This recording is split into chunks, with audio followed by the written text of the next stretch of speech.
आप देख रहे हैं सुदर्शन न्यूज। गदरपुर सामुदायिक स्वास्थ्य केंद्र में अपनी 12 सूत्रीय मांगों को लेकर धरना प्रदर्शन कर रही आशा कार्यकर्ताओं का समर्थन करने पूर्व विधायक प्रेमानंद महाजन पहुंचे और कहा कि बिना मानदेय के आशा बहनों ने कोरोना काल में लगातार काम किया है, लेकिन सरकार की तरफ से ना तो इनको भत्ता दिया गया है और ना ही कोई सुविधा मिली है, जिसके चलते आशा कार्यकर्ताओं को मजबूरन धरने का सहारा लेना पड़ा। जो आशा बहनें हैं, इन लोगों ने आपने देखा है इनके सेवाओं को। इस कोरोना काल में इन लोग घरों से बाहर नहीं निकल रहे थे। इन लोगों ने लोगों के मरीजों की सेवा की। इस कठिन समय के बीच में इन्होंने अपने कर्तव्यों का पालन किया है। तो इनको कहीं ना कहीं इनको जो परिवार चलाने के लिए पैसे की ज़रूरत होती है, तो जब इनको कुछ मिलेगा ही नहीं, कठिन तो ये कैसे अपने कर्तव्यों का निर्वहन करेंगे। कर्णप्रयाग नगर में नाली के निर्माण का काम नहीं होने पर स्थानीय लोगों ने विरोध प्रदर्शन किया, जिसकी सूचना मिलने पर मौके पर उपजिलाधिकारी वैभव गुप्ता पहुंचे और लोगों ने इसकी शिकायत उपजिलाधिकारी को दी है, जिसके बाद उपजिलाधिकारी ने जल निगम के अधिकारियों को जल्द ही काम शुरू करने का आदेश दिया।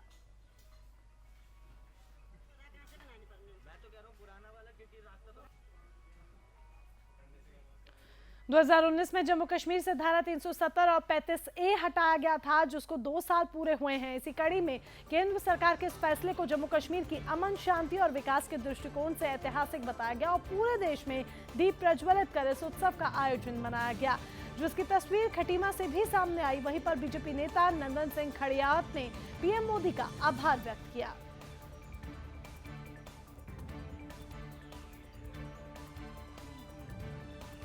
अगली खबर हरिद्वार से है, जहां शिव मंदिरों में भोलेनाथ शिव का जलाभिषेक करने के लिए श्रद्धालुओं का तांता लगा रहता है, लेकिन इस साल कोरोना महामारी के चलते श्रद्धालुओं की संख्या में काफी कमी देखने को मिल रही है। एक समय था जब भगवान भोलेनाथ के ससुराल कनखल के दक्षेश्वर महादेव मंदिर में श्रद्धालुओं की लंबी कतारें लगी रहती थी, लेकिन इस साल मंदिर प्रबंधक और पुलिस प्रशासन ने कोरोना को देखते हुए कड़े प्रबंध किए हैं और लोगों की भीड़ बेहद कम है।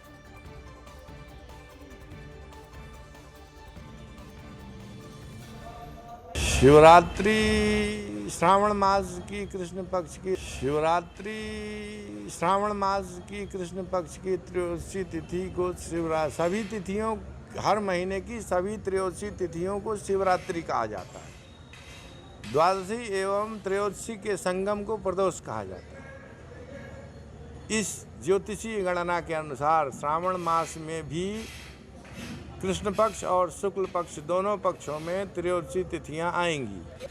सर, ये हरिद्वार की एक पहचान है कि ऐसी मान्यता है कि राजा दक्ष प्रजापति का ये मंदिर है और मान्यता ये है कि पूरे साल के अंदर 1 महीना हमारे भोलेनाथ भगवान जी यहाँ वास करते हैं और इसलिए यहाँ अपार भीड़ होती है। आज तो खैर शिवरात्रि है, कोरोना काल होते हुए भी यहाँ पे बहुत ज़्यादा भीड़ है।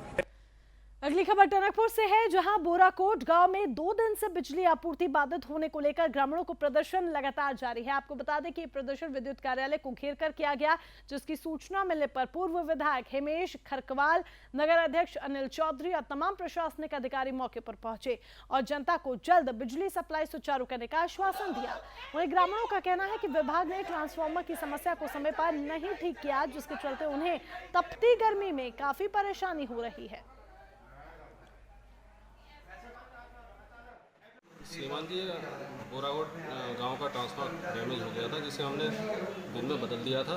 बदलने के पश्चात 2 घंटे बाद पुनः उसमें फॉल्ट आ गया, जिस कारण से लाइट बाधित हुई है और उस डैमेज ट्रांसफार्मर को भी दोबारा से नया ट्रांसफार्मर लगा कर चेंज किया जा रहा है। बोराकोट गाँव में कल बिजली चली गई थी, तो ट्रांसफार्मर वहाँ पे टूट गया था और जैसा कि मेरे को यहाँ पे आके पता चला और जैसे मुझे सूचना मिली, जिलाधिकारी महोदय द्वारा निर्देशित किया गया कि यहाँ पर को काफ़ी जन आक्रोश हुआ है, तो उसके लिए मैं यहाँ पे जैसे ही पहुँची तो यहाँ पे काफ़ी लोगों में काफ़ी आक्रोश था इस वजह से कि उनके वहाँ पे बिजली नहीं है। 11:30 बजे से इनका ट्रांसफार्मर फूक चुका है। ट्रांसफार्मर फूका तो उसके बाद हमने इनके पास नहीं भी तो 25-30 बार आए हैं और इनसे गुजारिश की कि हमें ट्रांसफार्मर दिया जाए। उसके बाद इन्होंने कल की डेट पे तो नहीं दिया, आज सुबह 10 से 11 बजे के टाइम में दिया। उसके बाद हम ट्रांसफार्मर खुद गांव वाले हमारे गांव के लोग लोड करके लाए, अपनी गाड़ी से ले गए, न इनकी गाड़ी न इनकी लेबर। उत्तराखंड में आशा हेल्थ वर्कर्स का प्रदर्शन 5वें दिन भी जारी रहा। ये प्रदर्शन 12 सूत्रीय मांगों को लेकर किया गया। वहीं आशा कार्यकर्ता मीरा कश्यप का कहना है कि हमारे आंदोलन को पूरे 5 दिन हो गए हैं, लेकिन सरकार हमारी मांगों को पूरा नहीं कर रही। इसी बीच आम आदमी पार्टी के जिला कोऑर्डिनेटर दीपक भट्ट प्रदर्शनकारियों को अपना समर्थन देने के लिए पहुंचे।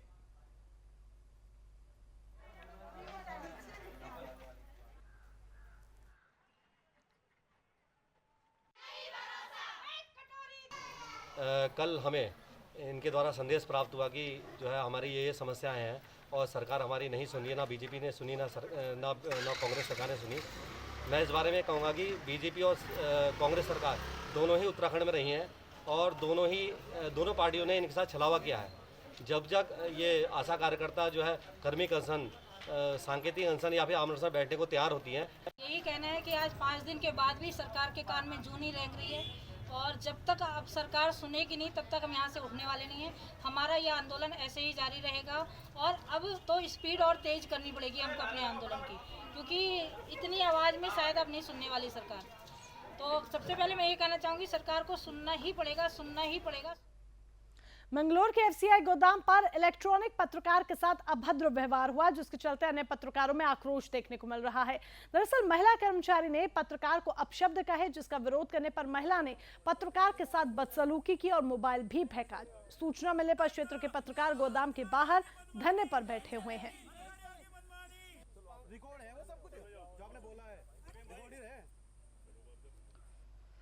टनकपुर के वार्ड नंबर 9 के गरीब मजदूर परिवारों ने सभासद योगेश पांडे के साथ मिलकर राशन कार्ड से जुड़ी समस्याओं से उपजिलाधिकारी हिमांशु कफलटिया को अवगत कराया और इसी क्रम में ज्ञापन भी सौंपा। वहीं सभासद ने पूर्ति निरीक्षक पर आरोप लगाते हुए कहा कि नगर पालिका को गठित हुए 3 साल होने जा रहे हैं, लेकिन अभी तक सबके राशन कार्ड नहीं बने हैं। वहीं कुछ परिवार के पीले तो कुछ लोगों के राशन कार्ड ही नहीं बने। पूर्ति निरीक्षक ने बिना सूचना दिए पैसे वाले लोगों के सफेद राशन कार्ड बना दिए हैं। वार्ड नंबर 9 के पार्षद के साथ जो है उनके साथ कुछ लोग यहाँ पर आए थे, जिन्होंने कि सफ़ेद जो NFSA का जो कार्ड है उसमें जो बनने में प्रॉब्लम्स आ रही है उनके बारे में बताया। उन्होंने ये भी कहा कि कुछ ऐसे अपात्र लोग हैं जिनको कार्ड मिले हैं और कुछ जो पात्र हैं उन्हें कार्ड नहीं मिले हैं। इस विषय पे हमने उन्हें ये आश्वासन दिया है और इस पर हम कार्रवाई भी करेंगे। आज हमें नगर पालिका गठित हुए 3 साल पूरे होने को तैयार हैं, लेकिन इन 3 सालों में पूर्ति निरीक्षक द्वारा हमारे वार्ड के वासियों के साथ बहुत ही भेदभाव किया जा रहा है। बिना हमारी सूचना के कुछ लोग पैसे वालों के सफ़ेद कार्ड बना दिए गए हैं, लेकिन बेचारे गरीब लेबरों के और बेचारे मजदूरों के जो घरों में काम करती हैं वो आज तक परेशान हैं, उनके पीले कार्ड बने हुए हैं। मृतक आश्रित संगठन ने परिवहन निगम के गेट पर अपनी मांगों को लेकर धरना प्रदर्शन किया, साथ ही जमकर नारेबाजी भी की। दरअसल ये धरना 2 हिस्सों में किया जाएगा, जिसमें पहले धरना 6 अगस्त से 15 अगस्त तक किया जाएगा। इसी क्रम में संगठन के अध्यक्ष गौरव शर्मा ने बताया कि हम अनिश्चितकालीन धरना कर रहे हैं।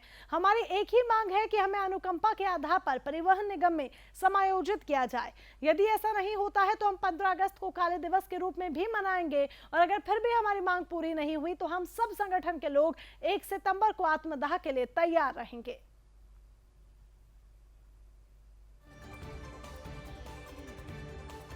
भाई बहनों के साथ उत्तराखंड रोडवेज वर्कशॉप के गेट पर अनिश्चितकालीन धरना प्रदर्शन शुरू कर दिया है और यह धरना प्रदर्शन अनिश्चितकालीन रहेगा और यह 2 चरणों में रहेगा। प्रथम चरण हमारा रहेगा आज दिनांक 6 अगस्त 2021 से दिनांक 15 अगस्त 2021 तक और 15 अगस्त को हम लोग काले दिवस के रूप में मनाएंगे और दूसरा चरण हमारा 23 अगस्त से देहरादून मुख्यालय के गेट पर शुरू होगा।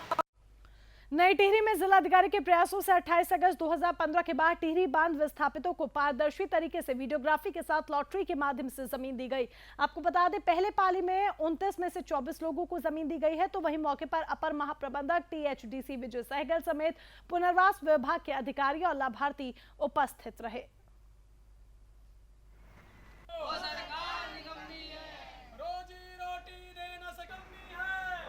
ट्रांसपेरेंट ढंग से अपनाई गई है। इसमें जो लॉटरी की प्रक्रिया हो रही है, एक तो पूरी वीडियोग्राफी हो रही है, प्लस जो आए थे जिनको आवंटित होना था उनको पहले प्रक्रिया समझा दी गई और उन्हीं से लॉटरी की चिट्स उठाई जा रही है और सारी प्रक्रिया को फिर वीडियोग्राफी और कैमरे में कैद किया जा रहा है। तो इसमें 29 कृषि भूखंड और 32 कृषि और आवासीय भूखंड 29 है और 32 आवासीय। मसूरी में सामाजिक कार्यकर्ता मनीष गोनिया ने मसूरी केम्प्टी थत्यूड़ मार्ग के निर्माण में बढ़ती जा रही अनियमितताओं को लेकर एक कड़ा ऐतराज जताया है। उन्होंने कहा कि मार्ग का अलाइनमेंट जब नहीं बदला जाता है तो उसका सीधा असर आने वाले समय में मसूरी के पेयजल आपूर्ति पर पड़ेगा। साथ ही कहा कि मसूरी केम्प्टी थत्यूड़ मार्ग का निर्माण जिंसी से होते हुए किया जा रहा है, जिसका असर जिंसी के करीब 7 प्राकृतिक जल स्रोतों पर पड़ रहा है। वहीं मांग पूरी नहीं होने पर सरकार और संबंधित विभागों के खिलाफ धरना प्रदर्शन करने की चेतावनी दी गई है। जो थतूड़ से केम्प्टी वाली उसमें बीच में जो हमारा स्रोत है पानी का, उससे भरपूर लाभ पूरी जनता को मिल रहा है इस टाइम। और ये जो PWD के उसमें कोई जनप्रतिनिधि के उसमें जो दबाव में जो रोड काटी जा रही है, जमीन भूमाफियाओं को लाभ देने के लिए पहुंचाई जा रही है, इसमें जनप्रतिनिधि इसमें मिली भगत हो रही है, इनकी चल रही है। तो उसमें अगर ये इसमें स्रोत के ऊपर से रोड जाती है तो इसमें भारी नुकसान होने की संभावना है।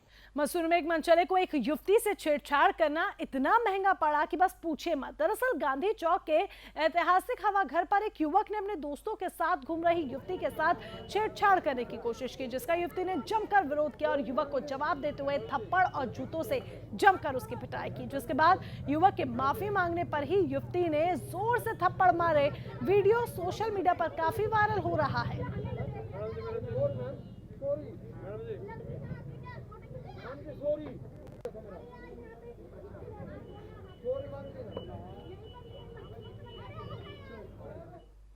जसपुर में 6 साल की मासूम बच्ची को पड़ोस के ही एक युवक ने बहला फुसलाकर दुष्कर्म की वारदात को अंजाम दिया, जिसके बाद पीड़िता के परिजन ने थाने में मामले की शिकायत की है, जिसमें बताया गया कि बच्ची घर में अकेली थी और आरोपी बच्ची को 10 रुपए का लालच देकर छत पर ले गया और बच्ची के साथ दुष्कर्म किया।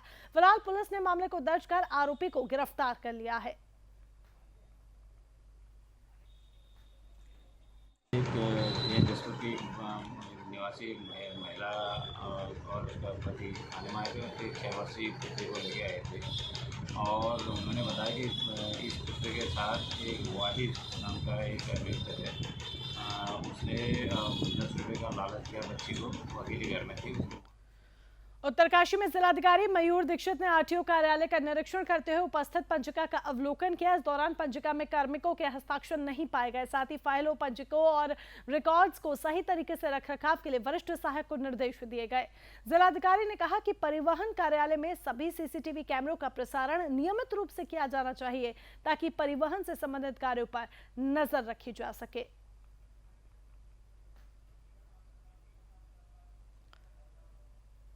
खबर अब रुद्रपुर से है, जहां विधायक राजकुमार ठुकराल ने गदरपुर के केवलगंज गांव और पिपलिया में हंस फाउंडेशन की मदद से बने आंगनवाड़ी केंद्रों का शुभारंभ किया। इस मौके पर विधायक ने कहा कि हंस फाउंडेशन की माता मंगला के सहयोग से 100 आंगनवाड़ी केंद्र बनाए जा रहे हैं। केंद्रों के सुधरने से बच्चों का भविष्य भी सुधर जाएगा और यहां आने वाले बच्चों को समुचित ज्ञान भी मिलेगा।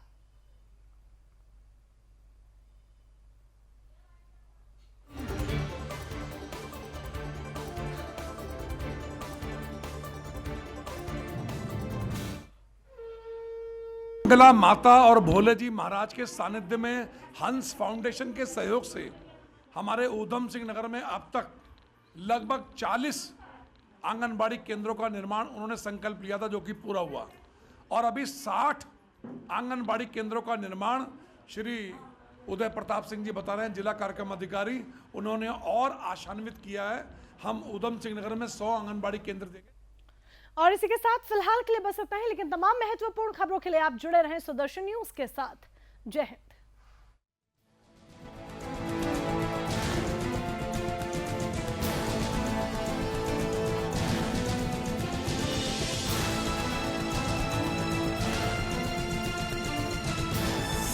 आप देख रहे हैं सुदर्शन न्यूज।